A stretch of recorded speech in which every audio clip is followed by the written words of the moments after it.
Bismillahirrahmanirrahim. Assalamualaikum warahmatullahi wabarakatuh.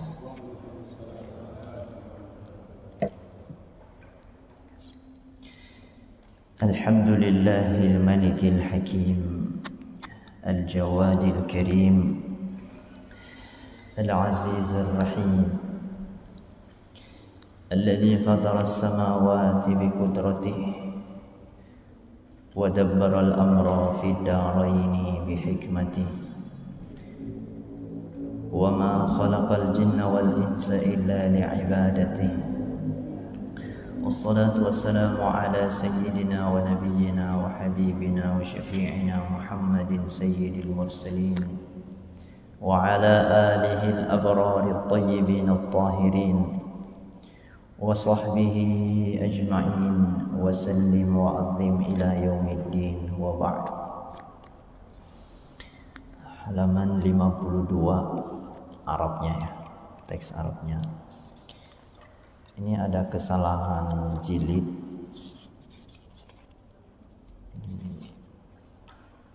Halaman 53. Nah, ini halamannya, jilidnya 55 dulu baru 53. Jadi dilihat aja di bawahnya. 5 itu kalau Arabnya angka 0. Angka 5 kalau Arabnya angka 0 itu 53. Bisa baca angka Arab 53 ya. Cuma jilidnya kalau yang saya ini 55 dulu baru 53. Ya. Kesalahan nanti. Paling bawah fa amman nafsu fa asyadduha. Temu ya. Fa amman nafsu fa asyadduha. Kalau diterjemahnya halaman 31 paragraf ke 5, kedua dari bawah, di antara keempat penghalang itu. Kalau Arabnya fa amman nafsu fa asyaddu. Bismillahirrahmanirrahim. Qala al-musannifu rahimahullahu ta'ala wa nafa'ana bihi wa bi ulumihi fid dharaini amin. Sebelum kita bacakan surah Al-Fatihah untuk kita mudah-mudahan mendapat keberkahan dan dibukakan pemahaman kita dan diberikan ilmu yang manfaat, dan juga untuk pengarang kitab ini Syekh Al-Imam Abu Hamid Muhammad ibn Muhammad Al-Ghazali At-Tusi Asy-Syafi'i rahimahullahu ta'ala, qaddasallahu sirrah wa nawwara darihah wa rafa'a darajatah. Bismillahi lahu al-Fatihah. A'udzu billahi minasy syaithanir rajim. Bismillahirrahmanirrahim. Alhamdulillahi rabbil alamin. Arrahmanir rahim. Maliki yaumiddin. Iyyaka na'budu wa iyyaka nasta'in.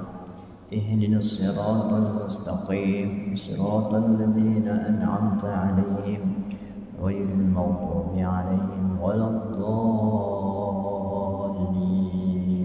Amin. Ya Allah ya Rahman ya Rahim. Allahumma aftah lana hikmataka wansur alaina rahmataka ya dzal jalali wal ikram. Ya Allah, bukakan pikiran hati kami untuk memahami ilmu darimu, dari kitab ini. Semoga kami semuanya bisa merasakan ilmu, mendapatkan tambahan ilmu pemahaman yang bisa membuat kami semakin dekat dengan, semakin pasrah pada. dan jadikan majelis ini majelis yang Engkau berkahi ya Allah. Amin ya rabbal alamin. Kemarin kita bahas, jadi sudah ada 3 ya, sudah ada 3 aqabah atau pos atau rintangan. Jadi dalam kitab ini isinya adalah penjelasan tentang rintangan-rintangan yang harus kita lewati untuk bisa dekat dengan Allah Subhanahu wa taala. Nah, rintangan yang pertama atau al-aqabatul ula atau al-aqabatul awal yaitu ilmu itu rintangan harus kita lewati. Kita harus punya ilmu. Aqabatu yang kedua at-taubah. Aqabatu taubah, taubat harus juga kita lewati, harus kita jalani.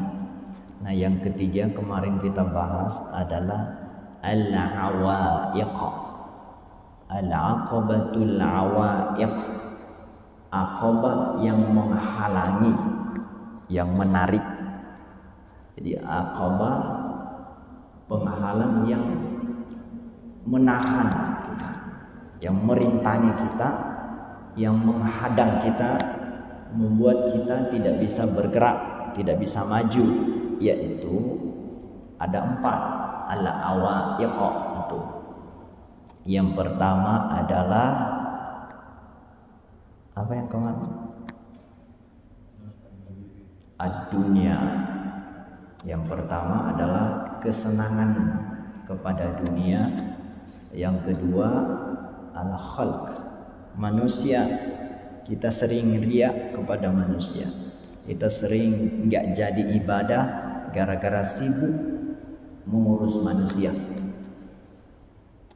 Sibuk berhubungan, ber-WhatsApp, ber-Facebook dengan manusia, melalaikan kita dari Allah. Yang ketiga asy-syaitan. Ini jelas. Nah, yang keempat adalah an-nafs. 4 itu adalah penghalang. Nah, di sini dijelaskan. Kita lanjutkan. Beliau berkata, fa'amman nafs, di antara yang keempat itu, 4, dunia, makhluk atau manusia, syaitan dan nafsu. Nah, kata beliau, fa'amman nafsu, di antara yang keempat itu adalah nafsu yang paling fa'asyadduha, yang paling dahsyat. 4 bahaya, 4 penghalang itu yang paling menghalangi, yang paling dahsyat penghalangnya, yang paling susah dilewati atau ditaklukkan adalah an-nafs. Jadi makhluk, manusia, dunia, setan, nafsu. Yang paling sulit itu nafsu. Nah, kenapa? Bahkan lebih sulit dari setan, Pak. Alasannya, idz la yumkinuhu at-tajarrudu anha. Karena kita tidak mungkin lepas dari nafsu. 1. Dalam hidup ini kita nggak bisa terpisah dari nafsu, Pak. Kalau setan, a'udzubillah, aku berlindung dari setan, kita bisa jauhan dari setan. Kalau nafsu nggak bisa. Bapak nggak mungkin hidup tanpa nafsu. Karena nafsu itu dibutuhkan dalam hidup. Jadi kita nggak bisa terpisah dari nafsu. Kita hidup ini karena nafsu loh, Pak. Ya kan, salah. Kita makan. Kalau nggak ada nafsu itu kita nggak mungkin makan. Kita nggak mungkin minum. Nih saya minumnya, contoh.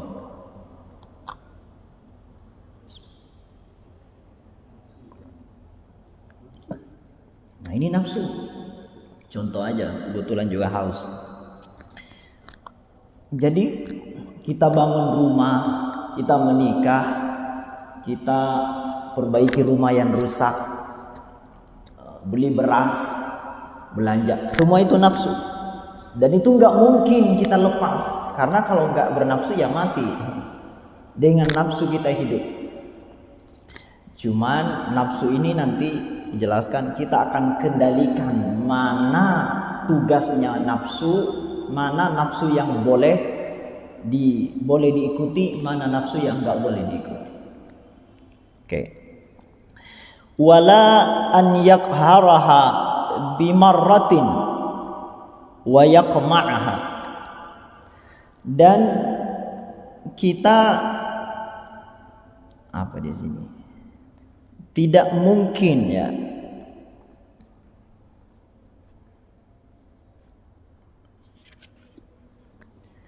Kita tidak mungkin bisa menghilangkannya begitu saja. Kita tidak mungkin bisa mengalahkannya begitu saja. Ya. Kita tidak mungkin nafsu dengan mudah dihilangkan, dengan mudah dikalahkan. Enggak mungkin, Pak. Nafsu itu akan sangat sulit. Enggak sama dengan setan. Dia enggak mungkin bisa dihantam, dibuang begitu saja. Kasyaitan, seperti setan. Atau di sini ada tambahan bil kulliyah, dengan keseluruhannya, kasyaitan, seperti setan. Jadi kalau setan bisa kita berlindung kepada Allah, kita menjauhi setan itu bisa.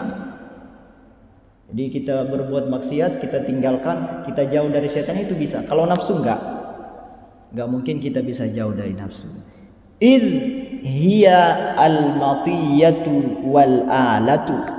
Karena nafsu adalah matiyatu, kendaraan kita. Wal alatu, dan alat.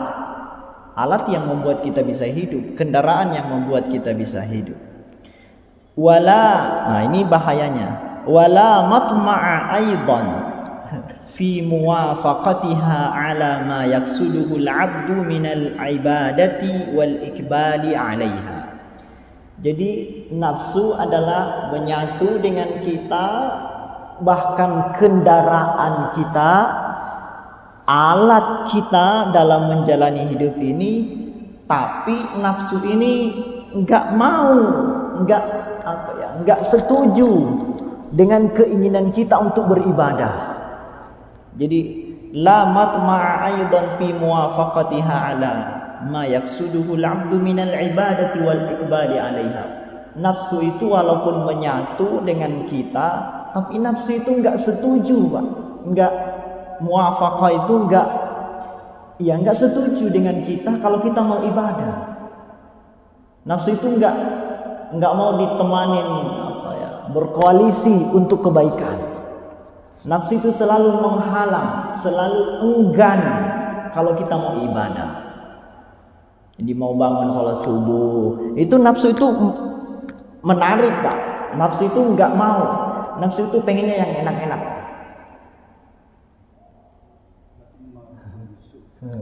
Iya, nafsu itulah amarah.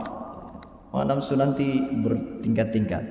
Jadi repotnya, jadi kenapa tadi disebut bahwa yang paling bahaya, yang paling sulit ditaklukkan itu nafsu, karena menyatu dengan kita, kendaraan kita, alat kita, tapi enggak setuju kalau kita mau berbuat baik, selalu menghalang, menentang kalau kita mau melakukan ibadah. Kan repot nafsu itu. Kenapa begitu? Kenapa nafsu itu selalu tidak setia, tidak ikut kalau kita mau ibadah, enggak mau, selalu enggan? Karena hiya majbulatun ala diddil khairi. Karena nafsu itu majbulah itu ditundukkan, diberi watak. Memang nafsu itu disifati, diberi watak ala diddil khairi, untuk melawan kebaikan. Jadi didil khair, berlawanan dengan kebaikan. Emang wataknya nafsu itu berlawanan dengan kebaikan. Kal hawa, seperti al hawa. Ya. Kalau di sini cetakannya kalahwi. Nah ini ya kalahwa atau allahwi, seperti bermain-main, wattibaiha lahu, dan tidak mau ikut dia. Karena nafsu begitu, enggak mau ikut setiap kita mau berbuat baik, fahtaja idzan ila an yaljama'a bilijamit taqwa. Karena itulah kita perlu untuk mengendalikan nafsu bilijamit taqwa, dengan pengendalian takwa. Kalau terjemahannya sama ya.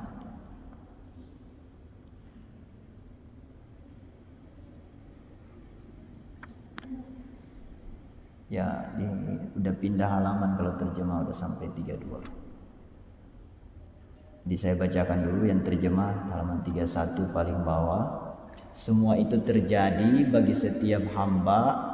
Nafsu itu seperti kendaraan atau sarana yang dapat mendorongnya meraih berbagai kebaikan seperti ibadah dan amal soleh lainnya. Akan tetapi apabila nafsu itu dibiarkan, ia akan mendorong sang hamba ke arah keburukan seperti dengan melakukan hal-hal yang sia-sia. Maka yang dibutuhkan seorang hamba dalam memperlakukan nafsu adalah mengekangnya dengan tali kekang yang bernama takwa. Ini bahasanya lebih halus terjemahan. Jadi karena nafsu kadang baik, tapi kadang tidak mau ikut kepada ibadah, karena itulah dia harus dikendalikan dengan kendali takwa. Supaya apa? Litabqa lahu fala tanqati'a, supaya nafsu tetap ada. Karena kan nafsu enggak mungkin dipisah dari nafsu, tidak mungkin nafsu dibuang, tidak mungkin kita jauh dari nafsu. Maka caranya adalah dia dikendalikan. Misalnya anjing ya, misalnya kita punya anjing. Anjingnya kita tidak mungkin membuangnya. Maka caranya adalah dilatih supaya tidak menyerang, tetapi tetap ada. Jadi tetap tinggal di rumah, misal, tapi nggak perlulah pelihara anjing. Misalnya, jadi caranya nggak dibuang, tapi juga tidak berbahaya. Caranya adalah dijaga, dikendalikan dengan takwa. Litabqa lahu fala tanqati'a, supaya nafsu tetap ada, tetapi kita bisa mengendalikannya, kita bisa menaklukkannya. Wa tanfada lahu, jadi nafsu tidak hilang, tidak putus, walakin tetapi wa tanqada, tetapi dia manut, nurut, Pak. Supaya nafsu ada tapi dia nurut. Fala tatoho, tetapi dia tidak membangkang. Jadi nurut dan tidak membangkang. Fayasta'miluha fil masalihi wal marashidi, dan sang hamba tersebut bisa mempergunakan nafsu itu dalam kebaikan, dalam amal soleh dan kebaikan. Fayasta'miluha fil masalihi wal marashidi wa yamna'uha 'anil mahaliki wal mafasidi, dan mencegah nafsu itu dari kebinasaan dan kerusakan. Fayakhudhu idzan fi qat'i hadhil aqabah, maka dengan demikian sang hamba bisa melewati atau menaklukkan rintangan ini, yaitu al-aqabatul awaiq. Jadi dengan demikian kita bisa menaklukkan nafsu. Dengan cara yaitu tadi dilatih dengan takwa supaya nafsunya tidak hilang tapi terlatih, tidak hilang tapi nurut. Wa yasta'inu billahi jalla dzikruhu ala dzalik, dan sang hamba mestinya minta tolong kepada Allah Subhanahu wa taala untuk bisa melakukan itu. Nah, falamma, kita lanjut. Tadi kita selesai membahas tentang penghalang itu, al-awaiq, aqabatul awaiq. Falamma faraga min qat'iha, ketika seseorang sudah selesai kelar yang 4 itu,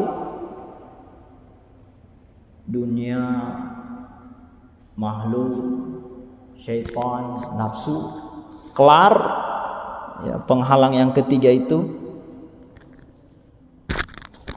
raja ila qasdil ibadah, maka sang hamba kembali menunaikan ibadah. Ya kan sudah selesai nih rintangan yang ketiga ini yang menghadang.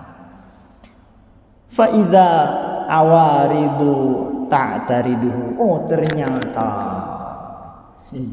ternyata belum selesai Pak. Jadi ilmu sudah, taubat sudah, penghalang yang 4 sudah, 3 pos nih udah dilewatin. Kita mau ibadah dah, ternyata masih ada yang mengganggu. Jadi kalau tadi yang kita mau baru bangkit dihadang oleh 4 itu, ternyata di sana masih ada yang mengganggu Pak, masih ada yang merintangi. Ya, kalau tadi hambatan, ini sekarang rintangan. Ya hampir sama, tapi ini lebih cenderung pengganggu. Ta'tariduhu, yang menghalangi, yang menghadang. Fatushghiluhu 'anil ikbali 'ala maqsudihi minal ibadah, dan penghalang atau pengganggu tersebut membuat sang hamba sibuk, disibukkan dari ibadah. Jadi yang mestinya sudah ibadah, karena 3 sudah dilewatin, dia udah mau ibadah, ternyata ada pengganggu yang membuat sang hamba itu jadi sibuk. Wa tasudduhu 'anit tafarru'i lidzalika kama yanbaghi, dan dihalang-halangi Pak sang hamba tadi dari fokus dari ibadah yang sesungguhnya.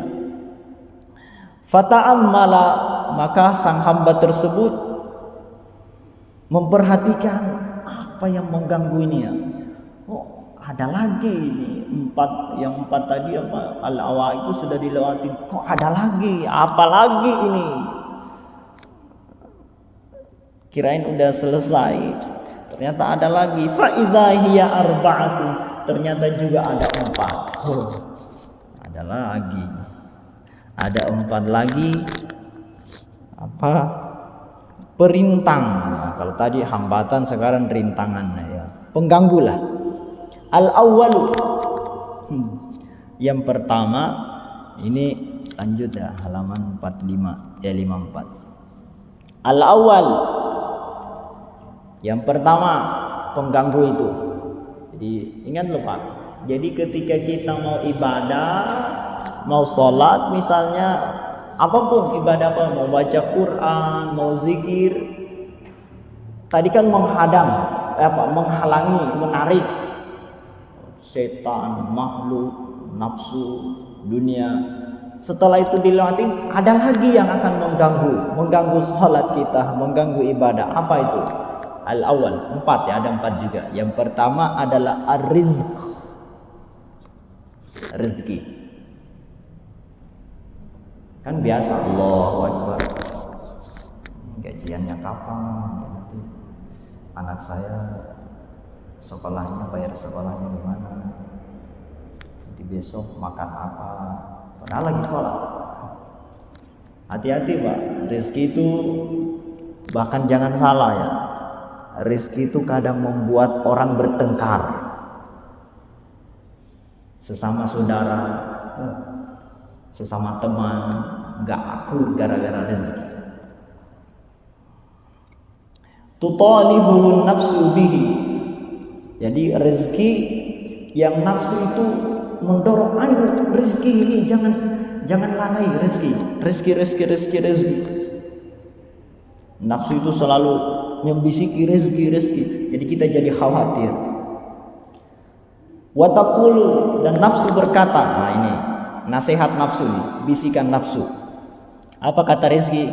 La budda, enggak boleh tidak, li harus, la budda li, aku harus, mir rizkin wa qiwamin, aku harus memiliki rezeki, aku harus mencari rezeki, dan qiwam itu penopang hidup lah. Oh, di sini diterjemahkan.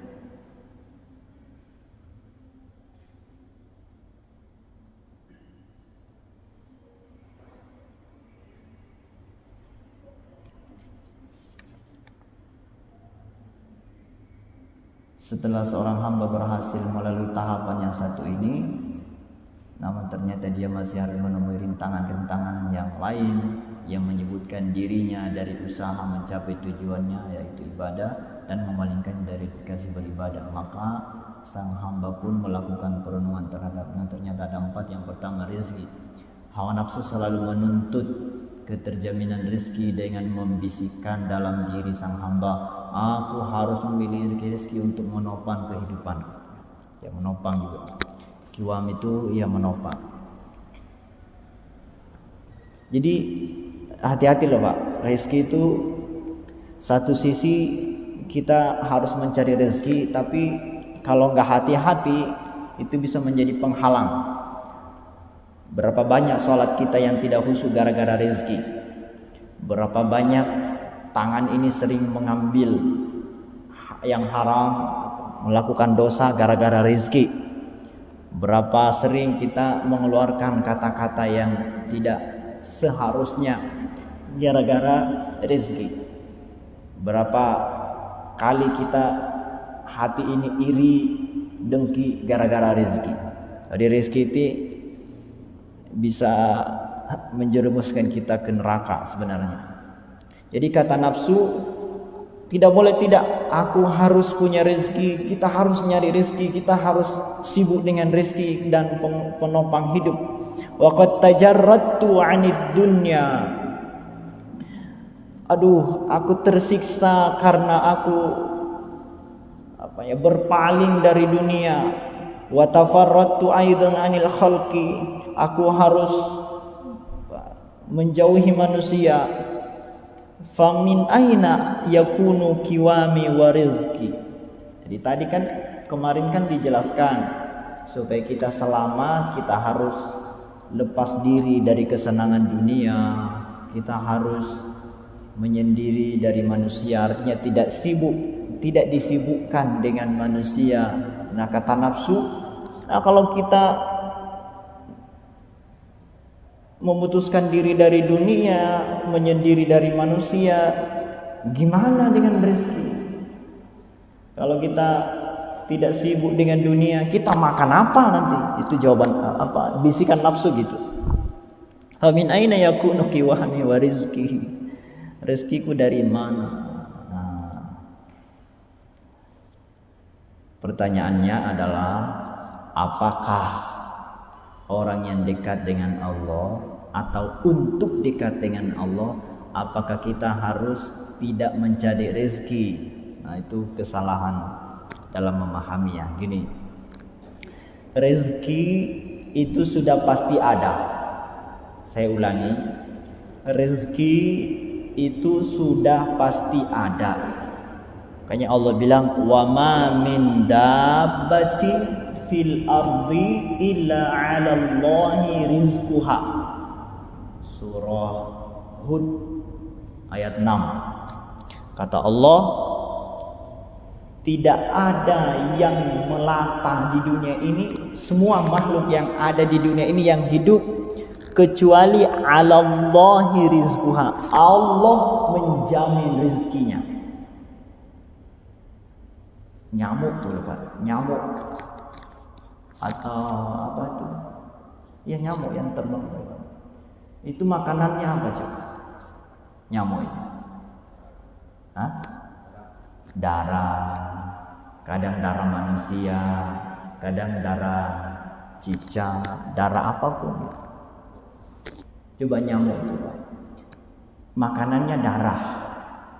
Kemana nyamuk mencari darah? Ke manusia. Kalau Bapak diambil darahnya sama nyamuk, gimana? Diberikan begitu saja? Atau ditepuk? Begitu terancam kehidupannya Pak, padahal nyari nafkah loh. Nyamuk itu nyari nafkah. Kalau nggak ngisap darah mati. Tapi kita yang diambil darahnya gimana? Kira-kira andai kata Bapak nyari rezekinya seperti nyamuk, setiap mengambil mati, masih bertahan hidup. Tapi nggak ada nyamuk yang stres Pak, nggak ada. Nggak ada yang putus asa. Coba. Karena bagaimanapun sulitnya nyamuk mencari rezeki, tapi udah Allah pasti jamin rezekinya. Hidup aja tuh nyamuk gemuk-gemuk lagi kan. Lo kita manusia nyari rezekinya begitu nyaman, enak, kerja pakai AC, pakai kendaraan, hujan gak kehujanan, kecuali petani. Itu kita itu masih khawatir aja sama rezeki. Coba Pak, selama ini kan Bapak makan. Kenapa mesti takut besok makan apa? Kan kemarin udah berapa hari hidup? Kalau tahun pasti hafal. Umur saya sekian tahun. Hari. Bapak umurnya udah berapa hari?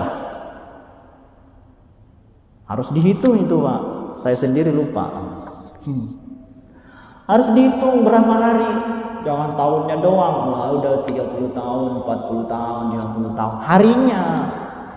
Berarti sudah sekian ribu hari Bapak hidup. Dan tetap aja tuh terjamin. Kenapa besok? Kan hidup aja belum tentu. Kita itu aneh Pak. Jadi mengkhawatirkan ya nggak pasti. Besok makan apa? Emang yakin hidup besok? Memikirkan rezeki besok kalau ntar mati. Jadi aduh. Yang nggak pasti itu dikhawatirkan. Yang pasti itu nanti besok di akhirat tuh gimana? Itu mestinya yang tiap hari gimana nanti dikubur ya. Aku nanti alasnya apa? Jangan-jangan kuburnya gelap. Jangan-jangan yang datang tuh binatang yang buas yang memakan. Itu Pak yang dan sendirian. Kalau besok kan ada teman. Masih ada istri, teman, keluarga. Kalau di akhirat dikubur, siapa yang bisa nolong? Jadi yang pasti dan mengerikan, tapi kita jarang Pak memikirkan itu. Yang kita khawatirkan yang kecil-kecil. Dunia ini kan kecil. Nah itu ya, jadi rezeki itu termasuk perkara yang suka mengganggu kita di jalan Allah. Kita jadi gak tenang sholat, mengganggu lah pokoknya. Satu, nanti akan bab tersendiri untuk penghalang-penghalang ini. Ini pengantar aja, jangan gak usah terlalu panjang lebar. Wasani, yang kedua. Jadi pengganggu pertama rezeki. Pengganggu kedua al-akhtaru. Akhtar itu kekhawatiran. Kalau di sini bermacam-macam bahaya. Jadi khatar itu sebetulnya lebih tepat kekhawatiran ya, ketakutan. Tapi nggak apa-apa diterjemahkan bahaya. Di bahaya min kulli syai'in, dari segala sesuatu yakhafuhu au yarjuhu. Jadi kekhawatiran kita. Jadi selain rezeki yang mengganggu itu takut. Kalau jabatan saya dicopot gimana ya? Ada takut. atau yarju, dia harap. Jadi takut apa ya? Takut ini perkara dunia Pak ya. Jadi takut dicopot, takut dimutasi, takut dimarahi, takut ya, takut pokoknya takut. Atau berharap nanti lulus gak ya, nanti naik pangkat gak ya, nanti. Jadi harapan yang gak pasti itu juga mengganggu Pak. Jadi dia takut, tapi kadang-kadang dia juga berharap diangkat, berharap ditambah gajinya naik gak gitu. Terlalu takut. Au yuriduhu au yakrahu. Jadi ada sesuatu yang dia inginkan atau yang dia benci. Ya Allah, mudah-mudahan gak banjir gitu. Jangan-jangan banjir ya. Jadi ada sesuatu yang dia takuti atau sesuatu yang dia ini sekali.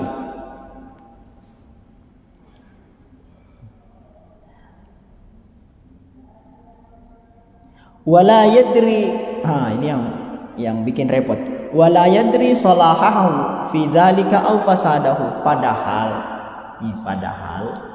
dia nggak tahu yang dia takutin itu bisa membawa kebaikan atau justru membawa bahaya. Misalnya naik pangkat misal, atau ya naik derajat, atau terpilih jadi ketua RT, RW, lurah, camat. Dia kan takut kalau nggak terpilih gimana, atau kalau nggak jangan-jangan ada orang lain yang diangkat jabatannya ke situ, harusnya aku yang naik ke situ, harusnya aku yang menjabat di situ, tapi jangan-jangan orang lain. Nah itu kan khawatir. Padahal ini kata Imam Ghazali, padahal dia nggak tahu diangkat itu baik buat dia atau jangan-jangan merusak dia. Jadi mengkhawatirkan sesuatu yang nggak pasti baik atau buruk. Jangan-jangan gara-gara dikasih jabatan itu udah nggak pernah jamaah lagi, nggak pernah baca Quran lagi. Itu kan justru berbahaya Pak, jabatan itu. Nyari kerja misalnya, pekerjaan, ya Allah, kalau saya nggak diterima gimana ya? Jangan-jangan aku ditolak. Padahal dia belum tahu kerja di situ akan baik. Jangan-jangan kerja di situ justru membawa bahaya. Jadi mengkhawatirkan hal sesuatu yang nggak pasti baik nggak. Kalau mengkhawatirkan yang baik itu mending. Ini nggak tahu, la yadri salahahu fi dzalika aw fasadahu. Atau jangan-jangan merusak. Fa inna, kenapa begitu? Kenapa kita terlalu sibuk memikirkan yang tidak pasti? Fa inna awaqibal umuri mubhamatun. Karena akibat sesuatu itu samar, nggak kelihatan, terima nggak, akibatnya gimana, baik atau kan nggak jelas. Jadi mestinya kita nggak takut Pak, sesuatu yang nggak pasti itu diterima ya, nggak diterima ya diangkat ya nggak naik, kalau nggak diangkat ya nggak apa-apa. Kita nggak tahu akibat dari diangkatnya, diterima kerja itu baik atau buruk, kita nggak tahu. Mubhamah, samar, nggak jelas. Fayastagilu qalbuhu, tetapi hatinya sibuk dengan itu, sibuk dengan yang tidak pasti itu. Fa innahu rubbama yaqau fi fasadin aw mahlakatin. Karena itulah hati, atau sesungguhnya hati manusia, bukan hati ya, sesungguhnya hamba, rubama kadang-kadang yaqau fi fasadin, jatuh dalam kerusakan, au mahlakatin, al kebinasaan.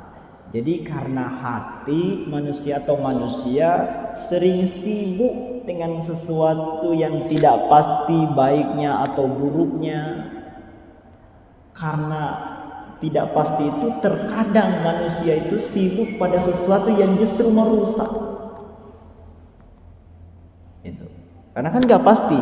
Ini yang dia khawatirkan, terpilih kerja, lulus atau enggak, dia takut padahal nggak pasti baik atau buruk. Maka terkadang manusia mengkhawatirkan yang justru merusak. Kan repot, Pak. Oh, sesuatu yang tidak baik kok ditakutkan. Ya, naik jabatan, naik pangkat, naik gaji, dapat kerjaan baru, bisnis baru, kan belum tentu membawa kebaikan, Pak. Kenapa mesti dikhawatirkan? Nah, kalau dia membawa keburukan,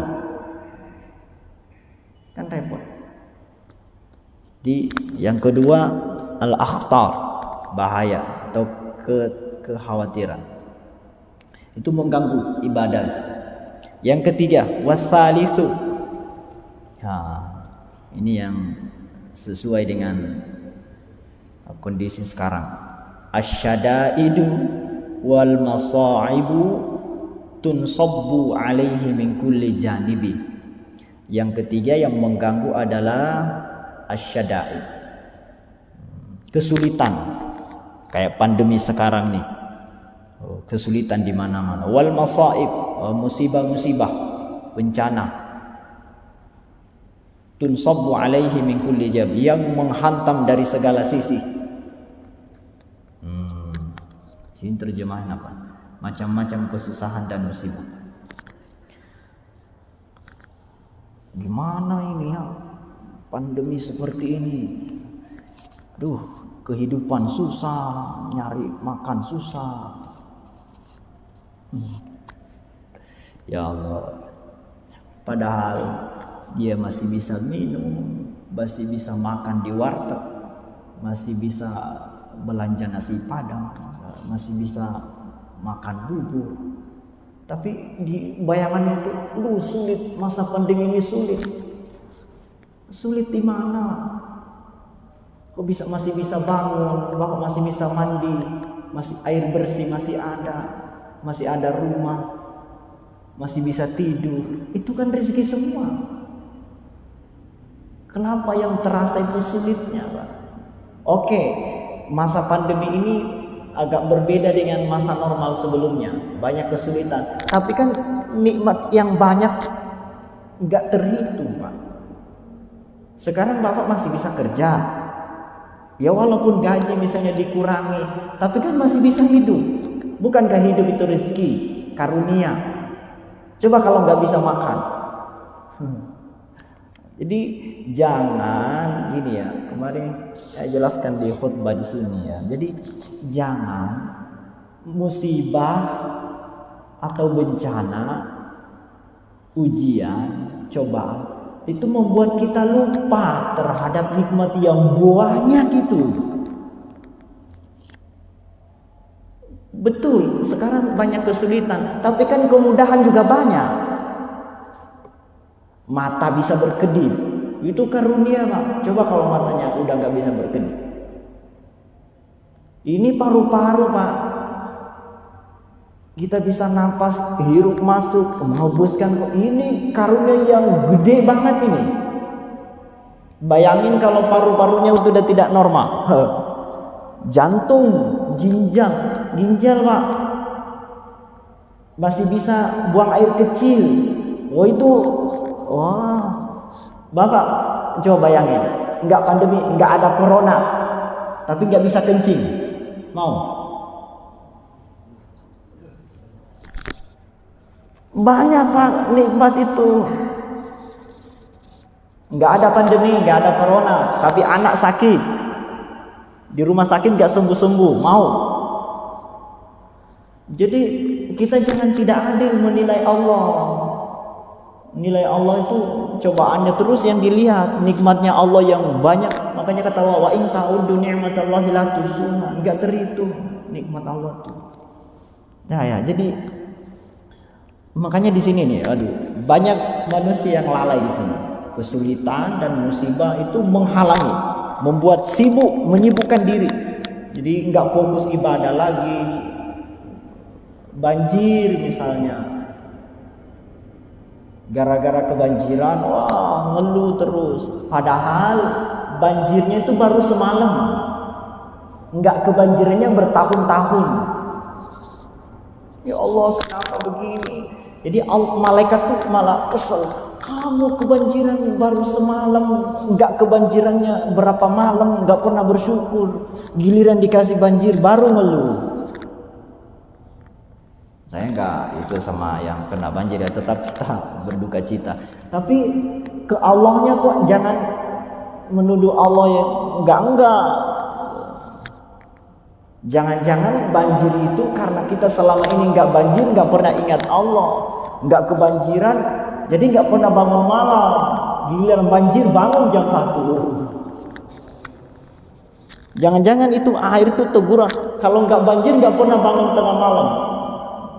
Giliran kebanjiran 1:30 bangun. Periksa diri kita. Kita itu suka kayak lebih kuasa daripada Allah. Giliran dapat musibah, dapat kesulitan, protes aja kerja. Tiap hari protes. Padahal nikmat yang banyak. Harusnya tiap malam, Bapak nih yang gak kebanjiran, bersyukur Pak. Kalau nggak bersyukur nanti ada banjir yang lebih besar nih, Cilandak buat tenggelam. Waduh, kalau Cilandak tenggelam, istana udah, Monas tuh udah nggak kelihatan lagi.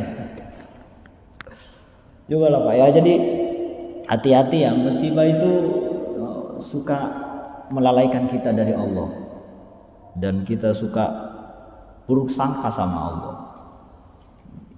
Padahal musibah itu hanya mengingatkan saja.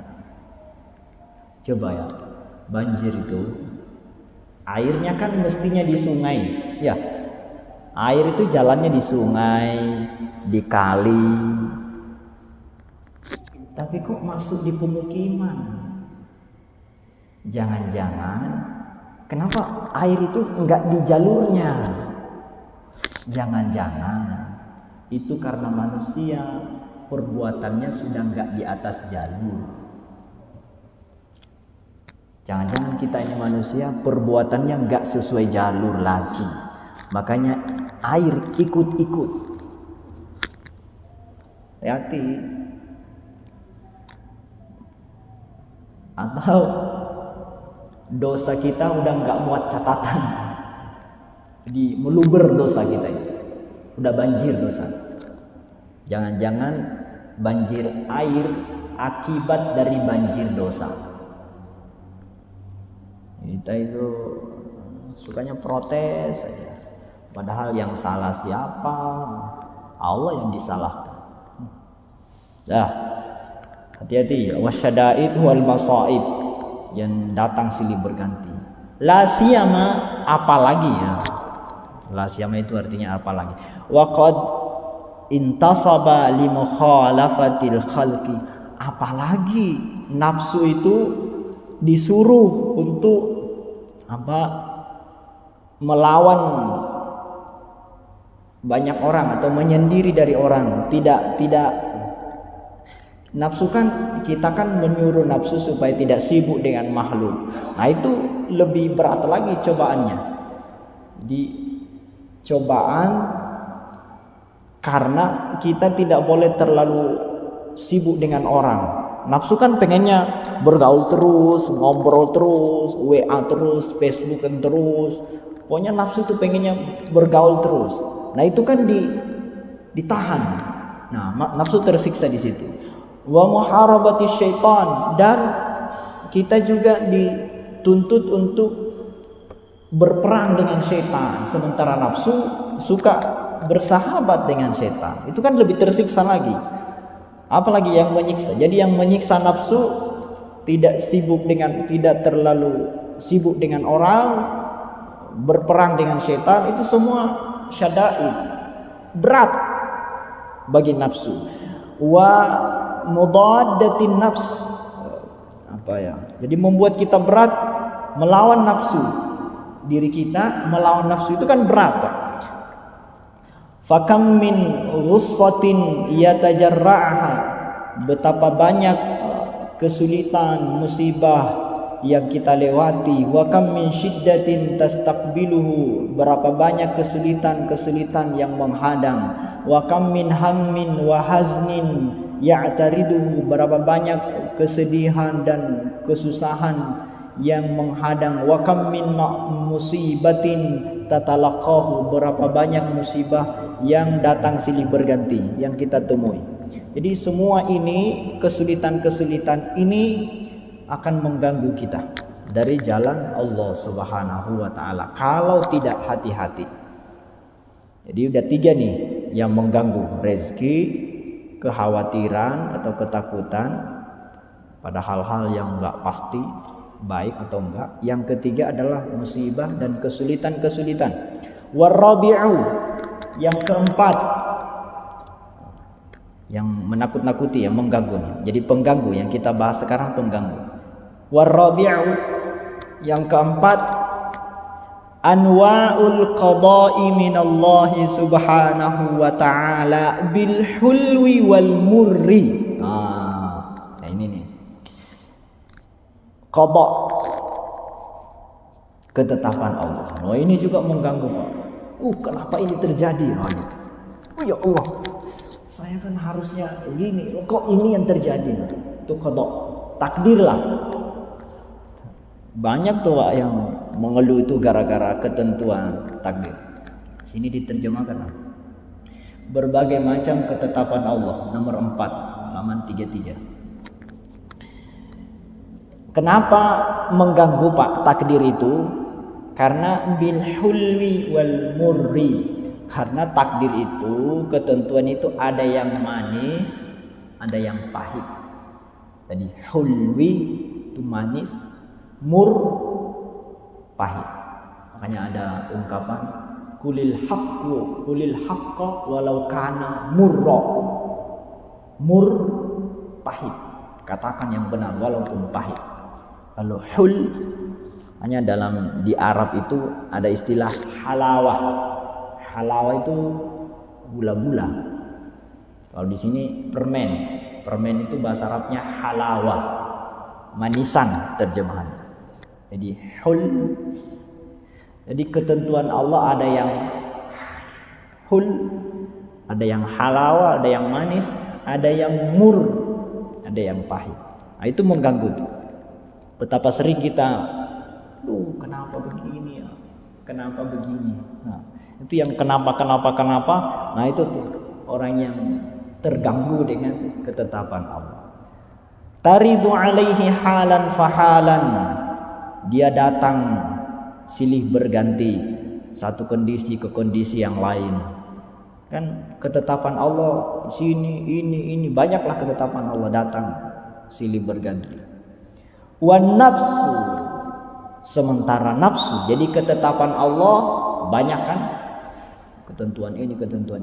Wan nafsu tusari ila sukhti, sementara nafsu itu selalu tidak puas, selalu kok apa begini.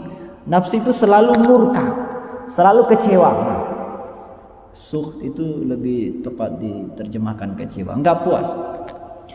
Wa tubadilu ilal fitnah, lalu nafsu itu selalu menfitnah. Allah ini enggak adil. Kenapa begini? Protes terus nafsu itu. Fastaqbalathu hahuna aqabatul awaridil arba'ah. Maka karena ini masuk pembahasan baru. Karena nafsu tidak pernah puas, tidak pernah ridho, tidak pernah syukur, maka kita masuk atau kita berhadapan dengan aqabatul awarid, pos berikutnya, penghalang berikutnya, yaitu al-awarid. Apa terjemahnya di sini al-awarid?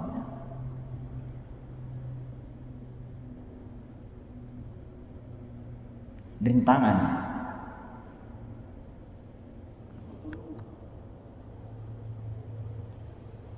Ada awarid itu yang memalingkan, yang menunjukkan.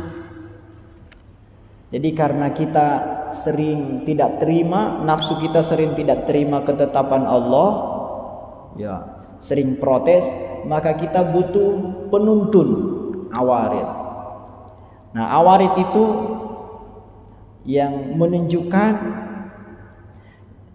itu ada empat lagi. Fahtaja ila qat'iha bi arba'ati asya. Bukan ya. Awarid yang membuat kita berpaling. Kok bertunjuk. Awarid itu berpaling, arada yu'arid.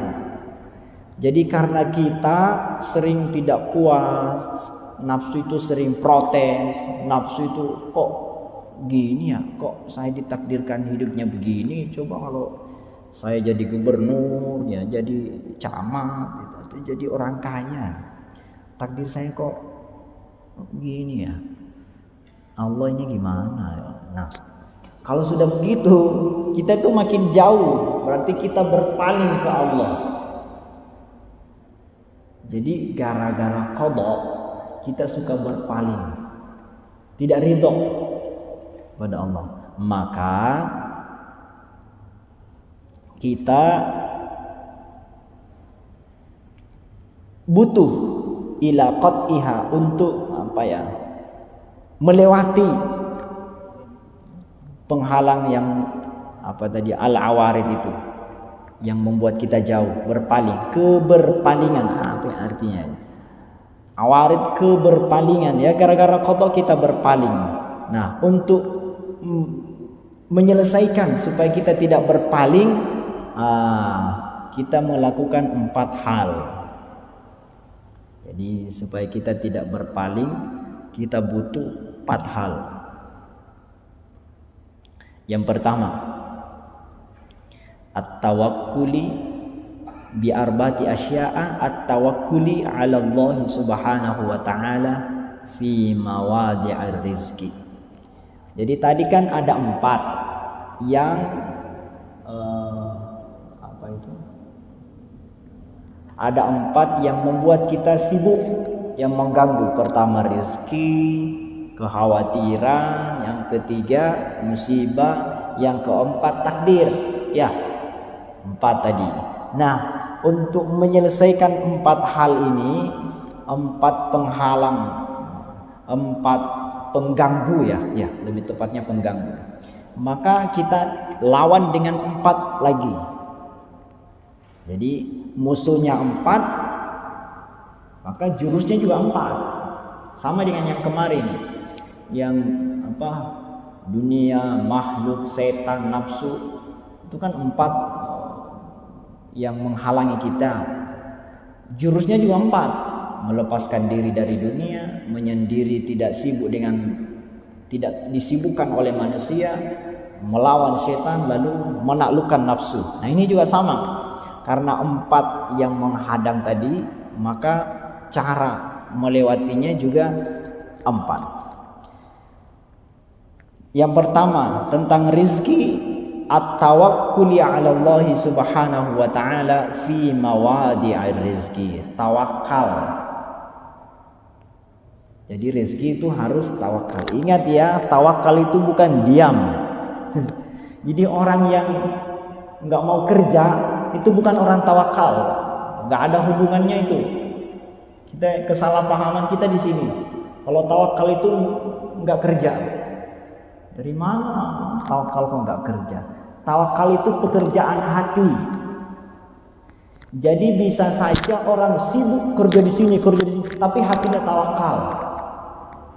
Jadi nggak ada hubungannya dengan tangan kaki tawakal. Tawakal itu pekerjaan hati. Jadi justru kalau Nabi itu ada pernah sahabat datang menghadap Nabi, naik ontak. Ketika sampai di depan rumah Nabi, turun dari ontanya, langsung masuk ke rumah Nabi, menemui Nabi. Ya Rasul, kata Nabi, itu ontamu diikat dulu. Ya kalau sekarang motornya nggak dikunci, mau datang naik motornya dibiarin aja bunyi masuk masjid. Kata Nabi, kunci dulu motornya, kunci ganda. Itu ontanya nggak diikat, Pak. Langsung ketemu Nabi. Kata Nabi, ikat dulu. Tapi ini ngeyel juga, ternyata habis ngaji Minhajul Habib. Enggak ya Rasulullah, saya tawakal ke Allah. Rasulullah aja diprotes, Pak. Kata Nabi, ikat dulu. Enggak, saya tawakal ke Allah.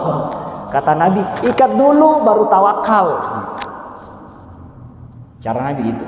Kata Nabi, ikat dulu baru tawakal. Kenapa? Kenapa perlu diikat dulu baru tawakal? Jadi tawakal itu bisa kuat kalau diiringi dengan ikhtiar. Saya ulangi, tawakal itu bisa kuat, bisa sempurna kalau diiringi dengan ikhtiar. Kalau nggak diikat ontanya, tawakal nggak sempurna tawakalnya. Pasti Bapak was-was. Motor nggak dikunci sholat. Lupa tadi nggak dikunci. Ya susah tawakal, Pak. Jadi ikhtiar itu untuk menguatkan tawakal. Misalnya petani kan nggak pasti berhasil nggak tanamannya padinya itu. Jadi yang tinggi tawakalnya itu petani. Tapi karena dia tetap menggarap sawah, tawakalnya tentang rezeki itu jadi kuat. Coba kalau tawakal tapi nggak kerja, jadi nggak ada, Pak, rumusnya itu. Orang tawakal nggak kerja, tawakal di mana? Tawakal itu pasrah. Nah kalau nggak kerja, apa yang mau dipasrahin? Loh, tawakal kan kita pasrahkan hasilnya ke Allah. Ya, hasilnya kita pasrahkan. Kalau nggak kerja, hasil apa? Yang ditawakalin itu hasil apa? Nggak ada. Jadi justru orang bertawakal itu kerja terus. Tapi, nah, kalau hasilnya tidak sesuai keinginan, nah itu kelihatan tuh mana tawakal, mana yang tidak. Orang tawakal sibuk kerja terus maksimal, tapi hasilnya tidak sesuai yang diharapkan, dia tidak kecewa. Jelas ya, Pak? Jadi tawakal itu sibuk kerja, nggak malas, maksimalkan kerja ikhtiarnya, tapi hasilnya bagaimanapun tidak pernah kecewa. Itu. Jadi dua ya, hati-hati. Tawakal itu di awal dan di ujung. Dari awal sampai akhir. Di awalnya tetap kerja, nggak malas, nggak setengah-setengah. Di ujung nggak kecewa, bagaimanapun hasilnya. Dua itu. Tetap kerja maksimal, hasil nggak kecewa. Jadi rezeki begitu. Jadi kerja, masuk kantor, itu ibadah semua, Pak. Masalah nanti gaji berapa, hasilnya berapa, ya itu urusan Allah. Yang penting kita itu kerja. Nanti hasilnya dapat ini. Karena hasil gaji yang tinggi juga nggak menjamin, Pak. Kalau Allah nggak ridho itu bisa habis entah kemana. Jadi udahlah, masalah hasil yang penting itu Bapak ibadah, kerja sesuai profesi masing-masing. Satu ya, masalah rezeki tawakal. Yang kedua, wat tafwidu ilaihi fi mawadi'il khatari. Masalah ketakutan tadi, takut ini, khawatir ini, kita harus tafwid, pasrah. Nah, apa bedanya tawakal dengan tafwid? Ini kalau tidak salah dulu kita pernah ngaji ya. Saya jelasin ini. Jadi tawakal itu ada 3 tingkatan. Di tawakal, tafwid, taslim. Itu artinya sama semua itu. Pasrah. Apa ya? Tawakal semua artinya. Tapi tafwid itu pasrah yang lebih dalam, lebih tinggi. Jadi tawakal itu, kalau tawakal itu seperti seorang istri ke suami. Jadi istri kan nggak kerja, ya suaminya. Jadi dia pasrahkan ke suaminya. Tapi istri tetap memberi semangat, tetap menemani, memberikan motivasi. Ya tetap kalau membantu. Tapi ada jiwa pasrahnya. Jadi istri yang tidak kerja dia serahkan ke suami. Jadi diserahkan, tapi dia tetap berusaha. Dia tetap membantu. Kalau tafwid itu seperti anak kecil ke orang tuanya. Jadi benar-benar ya pasrah sepenuhnya. Nah, ada lagi tawakal yang lebih tinggi, itu taslim. Dijelaskan tuh dalam kitab ya. Seperti seperti mayat di hadapan ya petugas. Mayat nggak pernah protes. Pernah lihat mayat protes? Dipalingkan, nih tangannya digini, jangan, nggak pernah kan? Mayat itu nggak pernah dimandiin, jangan dimandiin, ya. Ini apain aja, nggak ada protes. Itu tawakal tingkat tinggi. Nah, jadi udahlah pasrah aja. Tapi tafwid, jadi kekhawatiran nggak usah khawatir, Pak. Ya, tafwid aja, pasrah ke Allah.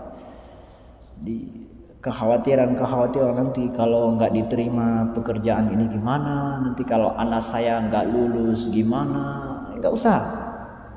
Ya, berusaha aja. Wasabri inda nuzuli syada'id. Nah, tentang musibah, tentang kesulitan, jawabnya adalah as-sabr, sabar. Jadi musibah itu dihadapi dengan sabar. Makanya hadis Nabi yang populer itu, yang sahih ya, ajaban li amril mu'min, kata Nabi. Orang mukmin itu ajaib. Kenapa kata Nabi? In asabathu khairan syakara fakana khairan lah. Kalau dia mendapat kebaikan, dia syukur, dapat kebaikan. Wa in asabathu syarran, kalau dia dapat keburukan, musibah, sabara fakana khairan lah. Dia sabar juga kebaikan. Mukmin dua. Jadi seorang mukmin itu kata Nabi ajaib. Dapat yang baik, syukur. Baik, dapat pahala. Dapat musibah, sabar, pahala lagi. Jadi baik pahala, buruknya pahala. Makanya kalau orang mukmin hidupnya kok susah, menderita, itu piye. Yang saya tahu bahasa Jawa piye doang. Piye dapat kebaikan kan syukur, Pak, pahala. Dapat musibah tinggal sabar. Apa yang sulit itu apa? Kan cuma dua itu, kebaikan, keburukan. Masa nggak bisa sih? Cicak itu tenang aja. Tadi semut, cicak, ya, kebalikannya cicak. Coba cicak itu makanannya apa? Cicak, nyamuk. Yang bisa terbang cicak apa nyamuk? Nyamuk. Jadi cicak nggak bisa terbang, makanannya bisa terbang. Apa nggak stres itu? Coba, cicak harus mengejar nyamuk supaya bisa makan. Nyamuk bisa terbang. Cicak enggak. Tapi enggak stres cicak, tetap tenang-tenang lah. Enggak ada rumah sakit jiwa khusus cicak yang stres, enggak. Kita itu kok sedih, kok aneh tuh. Hidup kok takut, menderita terus. Nah, cicak makanannya nyamuk kok tetap aja tenang wae. Yalah Pak, masa kalah sama binatang? Binatang tenang-tenang aja. Kebanjiran tenang. cicak itu kebanjiran ya nyari tempat yang tinggi, nggak nangis, ngapain? Itu baru banjir sedikit basah doang lantainya, ya Allah kenapa? Cengeng, dari mana jadi manusia kok cengeng gitu? Dah, yang ngaji Minhajul Abidin nggak cengeng lagi lah. Oh, hidup kok cengeng. Nabi itu kan, Nabi kadang 3 hari nggak makan. Nabi itu Pak. Ini bukan hanya presiden, lebih tinggi lagi, Sayyidul Alamin. Itu Pak, kadang Nabi itu nggak ada makan di rumah itu biasanya. Sahabat sama. Itu sahih itu riwayatnya. Nabi kadang 3 hari dapurnya nggak berasap, berarti nggak masak. Nabi kadang lapar, pulang sholat subuh. Ya Aisyah, ada sarapan nggak? Nggak ada ya sudah, saya puasa. Santai aja. Nggak ada sarapan ya puasa, santai. Kita baru makan ada cuma dikit, cuma digosipin orang, udah nggak bisa tidur. Ya, jangan terlalu cengeng, hidup kok cengeng. Kekasihnya Allah itu maha kuasa. Nabi santai, biasa Pak. Kesulitan itu emang hidup tuh begitu. Kalau nggak mau sulit, nggak mau dapat masalah, jangan hidup. Hidup kok pengen enak terus. Ada riwayat itu Pak, ini bagian terakhir ya. Nabi Musa itu di dalam kitab Ihya cerita. Nabi Musa itu pernah berdoa, ya Allah. Nabi Musa itu dikenal Kalimullah. Kalimullah itu Nabi yang paling sering dialog dengan Allah. Suatu hari kata Nabi Musa, ya Allah, aku kan Nabi ya, yang saya sampaikan benar, saya nggak pernah sampaikan yang salah. Bisa nggak sih saya itu di perkataan saya itu diterima semua orang, jangan ada yang protes, ada yang salah paham. Yang saya sampaikan kan baik, kenapa ada yang nggak percaya, kenapa ada yang protes, ada yang membangkang? Aku kan Nabi. Itu sama lah dengan kita. Kayak tangan ustaz, harusnya kan semua orang respect kan gitu.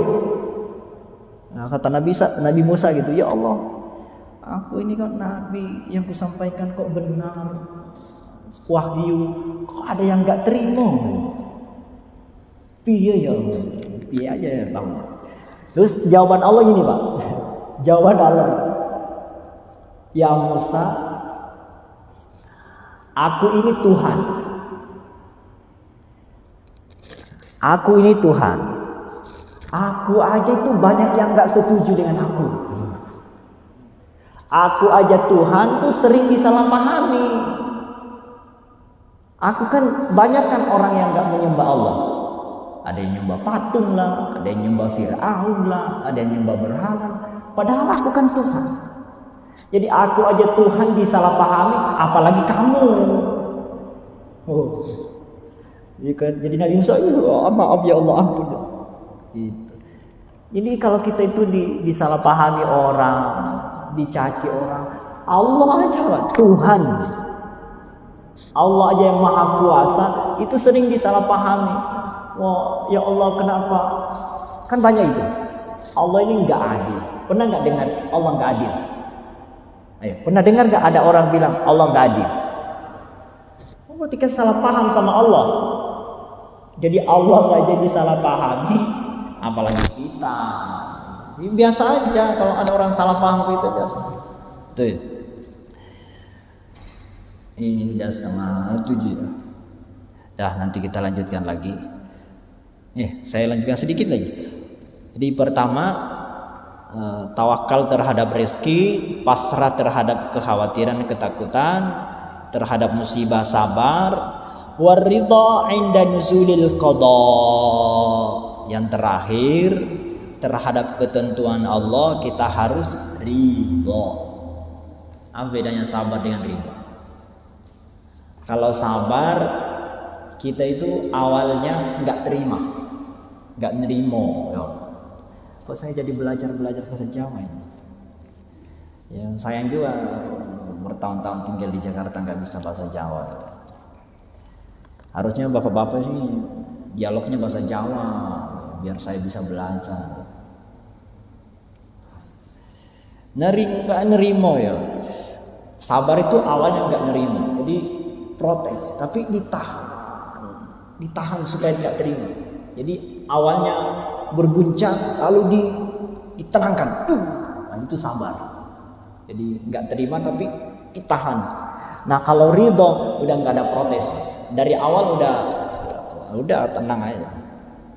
Dikasih cobaan ya, dikasih musibah ya, dikasih kebaikan, ridho, tenang. Jadi nggak goyah. Ridho. Yang nanti yang agak mirip itu ridho dengan ikhlas. Nanti habis waktu. Fa akhadha fi qat'i hadhil aqabati bi idznillah ta'ala wa tasdidihi wa husni ta'yidihi. Maka dengan begitu, dengan tawakal, dengan tafwid, pasrah, dengan sabar, dengan ridho, maka kita bisa melewati atau sang hamba bisa melewati rintangan ini. Ya, silakan kalau ada yang mau bertanya. 6:30 ya, silakan. Jadi yang kita khawatirkan, jadi tema kita sekarang adalah al-awarid yang bisa menghalangi kita dari Allah Subhanahu wa taala. Kemarin kan al-awaiq. Al-awaiq itu yang menahan, menghalangi, tapi menghalangi di awal sebelum jalan dihadang dulu. Nah itu awaiq. Al-awaiq 4. Dunia, makhluk, setan, nafsu. Nah sudah dibahas. Nah kelompok kedua, pos yang kedua adalah penghadang yang mengganggu di jalan, yang merintangi. Juga 4. Rezeki, kekhawatiran, musibah, takdir atau ketentuan qada. Nah menghadapi rezeki dengan tawakal, menghadapi kekhawatiran dengan pasrah tafwid, menghadapi musibah dengan sabar, menghadapi takdir qada dengan ridho. Ya. Nanti kita lanjutkan pertemuan yang akan datang. Gak ada yang bertanya?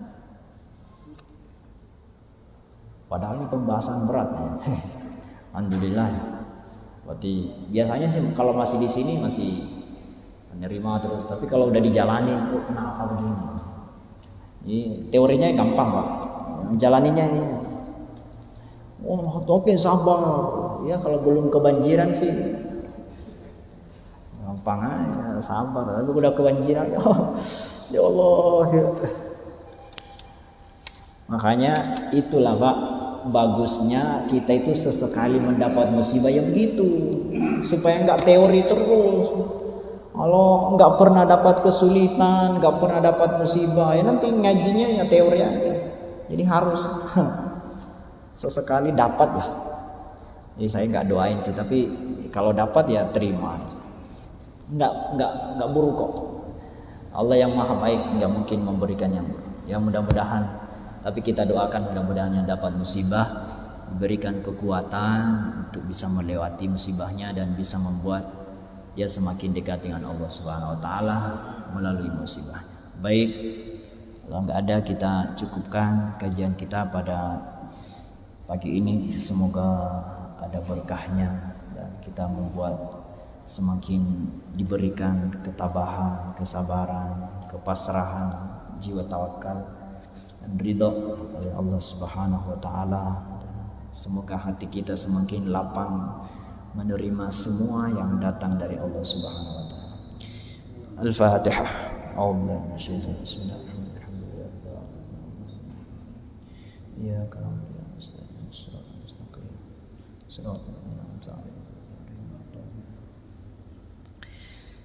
Bismillahirrahmanirrahim. Alhamdulillahirabbil alamin. Hamdan 'ala الشاكر الذي يوافي نعمه ويكافئ مزيده يا إلهنا ربنا لك الحمد كما ينبغي لجلال وجهك الكريم وعظيم سلطانك. اللهم صل على سيدنا وحبيبنا مولانا محمد وعلى آله وسلم. اللهم ارفعنا ما ينفعنا، اللهم علمنا ما ينفعنا، وارفعنا ما ينفعنا، وعلمنا ما ينفعنا. اللهم إنا نسألك علما نافعا ورزقا طيبا مباركا واسعا. اللهم افتح لنا حكمتك وانصر علينا رحمتك يا ذا الجلال والإكرام. اللهم آت نفوسنا تقواها وزكها أنت خير من زكاها أنت وليها ومولاها. اللهم نور قلوبنا بنور هدايتك كما نورت الأرض بنور شمسك أبدا أبدا برحمتك يا أرحم الراحمين. Wahai Allah yang maha menata, yang menyayangi, yang siang dan malam mengurus kami, ya Allah, pagi ini kami berusaha yang bisa kami lakukan untuk bisa mengenal, mempelajari tentang sifat-sifat-Mu. Kami berharap dengan ngaji ini ya Allah, kami bisa kuat menghadapi segala kesulitan yang kami jalani. Betapa sering kami menyerah, kami sering kecewa, hati kami sering merasa tidak nerima, kami sering protes terhadap karunia-Mu. Padahal nikmat-Mu begitu banyak dan cobaan kesulitan-Mu tidak sebanyak nikmat dan karunia-Mu, tapi kami sering berburuk sangka kepada-Mu. Ya Allah, semoga hari-hari ke depan yang kami jalani, kami semakin bisa pasrah kepada-Mu. Kami semakin bisa melihat kebaikan, melihat keindahan di setiap musibah yang Engkau berikan. Ya Allah, di masa pandemi, di masa sulit-sulit ini, semoga kami tetap istiqomah berbuat berbaik sangka kepada-Mu dan merasakan nikmat-Mu, melihat dengan jelas pemberian-Mu yang begitu banyak, tiada terhingga dan tidak terhitung itu. Maafkan kami yang selama ini sering berburuk sangka kepada-Mu ya Allah. Kami sering tidak sabar, bahkan kami sering marah, kami sering kecewa. Mungkin karena kekurangan pemahaman kami, kurangnya pasrah kami, kurangnya tawakal kami, kurangnya kesabaran kami. Begitu mudah kami mengungkapkan sabar, tawakal, tapi masih tidak bisa mengamalkannya. Maka tuntun kami ya Allah untuk membina diri kami, mengekang dan mengendalikan nafsu kami yang selalu menyuruh kepada kebaikan. Ya Allah, kami mengakui masih sering dikalahkan oleh hawa nafsu, masih sering tidak mampu mengalahkan hawa nafsu kami. Ketika kami akan bangun malam, kami masih merasa berat dan kami belum bisa mengalahkan nafsu yang menyuruh kami tidur. Ketika kami bermain handphone, masih tidak mampu mengalahkan nafsu kami untuk berlama-lama dengan HP. Tapi kami gak kuat berlama-lama dengan kitab suci Al-Quran. Maafkan kami ya Allah. Ya Allah, ya Rahman, ya Rahim, kami tidak tahu umur kami. Mungkin sebentar lagi kami pulang. Mungkin tidak lama lagi dunia ini akan kami tinggalkan. Betapa sering kami menyaksikan teman-teman kami, bahkan keluarga kami, tiba-tiba dipanggil. Padahal masih sehat kelihatannya, tapi tiba-tiba Engkau panggil, Kau takdirkan meninggal. Mungkin karena COVID, mungkin dengan yang lain. Mungkin sebentar lagi giliran kami, sementara bekal kami masih sedikit. Tidak mungkin kami bisa selamat dengan bekal yang sedikit itu. Mungkin sholat kami masih belum ada yang bisa diandalkan. Maka kami mohon rahmat-Mu ya Allah, ampunan-Mu ya Allah, ampuni ya Allah kesalahan kami selama ini. Semoga kami nanti pulang meninggal, Engkau sudah mengampuni semuanya. Semua kami mati pulang tanpa membawa dosa ya Allah. Ampuni ya Allah. Sebesar apapun dan sekecil apapun, semoga kami makin hari makin bisa mengendalikan diri, makin bisa menjauhi dosa-dosa yang kecil, dan semakin bisa istiqomah ya Allah. Semoga kami makin bisa merasakan nikmatnya sholat berjamaah ya Allah, nikmatnya ngaji, nikmat sujud, nikmatnya ruku. Ya Allah, mudah-mudahan kami semakin betah di atas sajadah. Ampuni juga keluarga kami semua ya Allah. Anak-anak kami mungkin belum banyak ilmunya, belum mengenal, masih sering bolong-bolong sholatnya, masih sering tidak menutup auratnya, masih sering membantah orang tuanya ya Allah. Maafkan anak-anak kami, tuntun mereka ya Allah ke jalan-Mu. Karuniakan ilmu yang mengenal-Mu, yang membuat mereka taat dan patuh padamu ya Allah. Karuniakan anak yang soleh soleha ya Allah. Tuntun anak-anak kami, maafkan kami orang tuanya yang belum bisa menjadi contoh yang baik. Mungkin kedurhakaan anak kami karena kedurhakaan kami dulu ya Allah. Maafkan kami, maafkan kami yang tidak bisa memberi contoh yang baik ya Rabb. Jadikan anak-anak kami sukses dalam meraih cita-citanya. Jauhkan dari pergaulan bebas, dari fitnah dunia ya Allah. Jauhkan mereka dari maksiat, jauhkan mereka dari harta haram, dan berikan kami pintu-pintu keberkahan ya Allah. Berkahi profesi kami, berkahi pekerjaan kami, berkahi aktivitas kami, berkahi keluarga kami. Berikan kebaikan kepada anak istri kami, sehatkan mereka ya Allah. Jadikan keluarga kami keluarga yang sakinah, yang bahagia, yang semuanya bahagia lahir batin, istiqomah beribadah. Jadikan rumah tangga kami semua, anak-anak kami patuh kepadamu hingga akhir hayat, husnul khotimah. Ya Allah, berikan kesehatan kepada orang tua kami, sehatkan ibu, bapak. Maafkan kami ya Allah, belum bisa membalaskan jasa-jasanya. Tapi semoga orang tua kami sehat, semoga kami bisa menjamin hidupnya ya Allah, bisa membalas kebaikannya. Semoga orang tua kami selalu tersenyum melihat kami ya Allah. Jangan biarkan orang tua kami kecewa membesarkan kami. Semoga sehat, panjang umur dalam kebaikan, ketaatan hingga akhir hayat, husnul khotimah. Bagi yang sudah wafat orang tuanya, jadikan alam kuburnya taman syurga. Karuniakan nikmatnya kubur. Allahumma fir lana wa li walidina warhamhum kama rabbawna shighara wa li jami'il muslimina wal muslimati ya Allah wal mu'minina wal mu'minat al ahya'i minhum wal amwat innaka sami'un qaribun mujib. Ya Allah, berikan kesembuhan saudara-saudari kami yang sakit ya Syafi. Sembuhkan ya Allah. Ampuni kesalahannya jika sakitnya karena dosa, kelalaiannya. Berikan kesembuhan ya Syafi. Menderita keluarganya ya Allah, anak-anaknya kalau orang tuanya sakit. Allahumma rabbina isfi anta syafi la shifaa illa shifaan la yughadiru saqam. Bagi saudara-saudara kami yang dapat musibah ya Allah, kuatkan kesabarannya, ketabahan. Yang kebanjiran ya Allah, surutkan, mudah-mudahan cepat surut ya Allah. Jauhkan kami dari musibah, dari bencana ya Allah.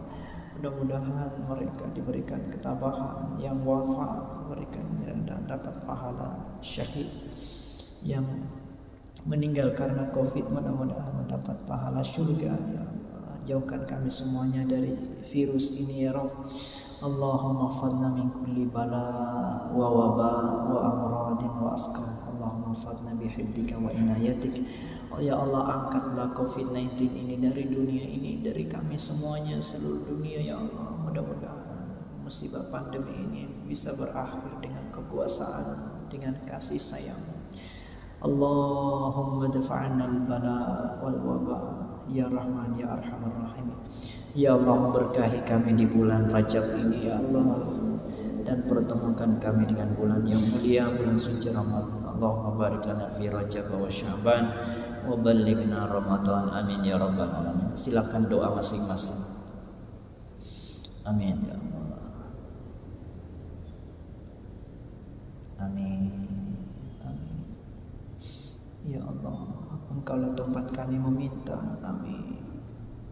Amin. Terima doa hamba-hamba-Mu ini ya Allah. Amin. Maafkan kami terlalu banyak permintaannya ya Allah, tapi hanya Engkau tempat kami meminta, dan Engkau yang menyuruh kami meminta. Amin. Mudah-mudahan doa-doa kami ini Engkau ijabah dan membuat kami dekat dengan-Mu. Amin ya Allah ya mujibas sa'ilin. Ya Allah, berkahi marinir ini ya Allah, mudahkan mereka, jaga semua anggota marinir yang bertugas, yang menjalankan tugas dimanapun, baik di dalam negeri ataupun di luar negeri ya Allah. Bagi keluarga marinir yang sakit, sembuhkan ya Allah, yang dirawat sembuhkan, berikan kejayaan dan kebesaran kepada kaum marinir ini dan juga angkatan laut secara umum, dan kami semuanya. Berkahi negeri kami ini ya Allah, jadikan negeri yang aman, damai, jauhkan kami dari bencana. Mudah-mudahan kami semua istiqomah hingga akhir hayat, husnul khatimah. Rabbana atina fid dunya hasanah wa fil akhirati hasanah wa qina adzabannar wa qina adzabannar wa qina adzabannar. Sallallahu ala Muhammad wa alihi washabbihi wasallam. Subhana rabbika rabbil izzati amma yasifun wa salamun ala mursalin walhamdulillahi rabbil alamin. Fatihah.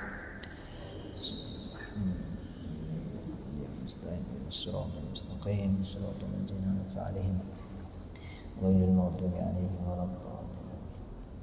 Terima kasih banyak Bapak Ibu yang hadir, mudah-mudahan kita semua sehat. Juga teman-teman atau jamaah yang menyimak di live streaming, terima kasih banyak. Mudah-mudahan dimanapun berada sehat selalu. Kita ketemu lagi minggu yang akan datang. Subhanakallahumma wa bihamdika asyhadu an la ilaha illa anta astaghfiruka wa atubu ilaik. Wallahumma waffiq ila aqwamit thariq. Assalamualaikum warahmatullahi wabarakatuh.